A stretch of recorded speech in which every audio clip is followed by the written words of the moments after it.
જય માતાજી મિત્રો, હવારમાં જાગીને આવીને સીધા આવી ગયા વાડીએ. આજ તો સુરત દાદા ઉગ્યા નથી, તાર વાડી આવી ગયા. અબે સાલે. અને આજે પાછું ભીંડો નીંદવાનું કામકાજ ચાલુ છે. બધા ભીંડો નીંદે, હું અહીં બેઠો. પછી ભીંડો નીંદવાનું બહુ જામીને એટલે આવી ગયું છે તો મોટર ચાલુ કરવા. અને આમ જોવો ખરા કુવામાં કેટલો શેવાળ જામી ગયો છે. અને હું મોટર ચાલુ કરવા પગ્યો ને તો મોટર તો ચાલુ થઈ. હું વિચારમાં પડી ગયો કે આ મોટર ચાલુ કરી હતી કોઈ ને. હવે જેને ચાલુ કરી હોય ને લાવો હું બંધ કરી દઉં. પછી મોટર બંધ કરીને હાલતો હતો તો મારી નજર પડી ગઈ બોડી ઉપર. અને બોડી ભાળી એટલે બોરાત ખાવા પડે ને. અરે પેલું બોરું છડેલું નીકળ્યું. तौबा तौबा तौबा, थारा मूड खराब कर दिया. कौन है ये लोग? પછી નાનકા ખિસ્સામાં તગારો ભરીને બોરા લઈ લીધા ને એક બોરો ખાતા ખાતા નીકળી ગયા ઘર બાજુ. બપોર જમી કરીને પાસે આવી ગયા વાડીએ. મને દેરી સમજાતો કે વાડીએ પગો એટલે મને આળા કેમ થાય છે. इसमें तो मुझे समझ में ही नहीं आ रही है क्या प्रॉब्लम है। લ્યો ઊભા થાય એટલે કઈ કામ હોજે.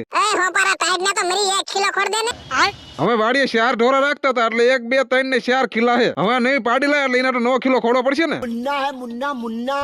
હવે ફાઇનલી કિલો ખોડો લોકેશન નક્કી કરીને કોઈશ લઈ આવ્યો. હજુ ખાડો ખોદવાનું ચાલુ કર્યું ને અંદર થી જોત ખરા નકરા મૂળિયા છે. હવે ખાડો ખોદવાનું કામકાજ કમ્પ્લીટ થઈ ગયું. હવે જવાનું ખીલો કાપવા. પછી ખીલાને થોડો ખમો કરીને મૂકી દીધો. ખાડામાં માથે રાખી દીધું. ધૂળ ને ખીલો ખોડવાનું કામકાજ થઈ ગયું કમ્પ્લીટ. હવે હું જામફળી માટો વાળ્યો ને તે બધા લાઈક ફોલો કરતા દેજો ને. આજનો વ્લોગ અહીંયા જ પૂરો. Okay tata bye bye.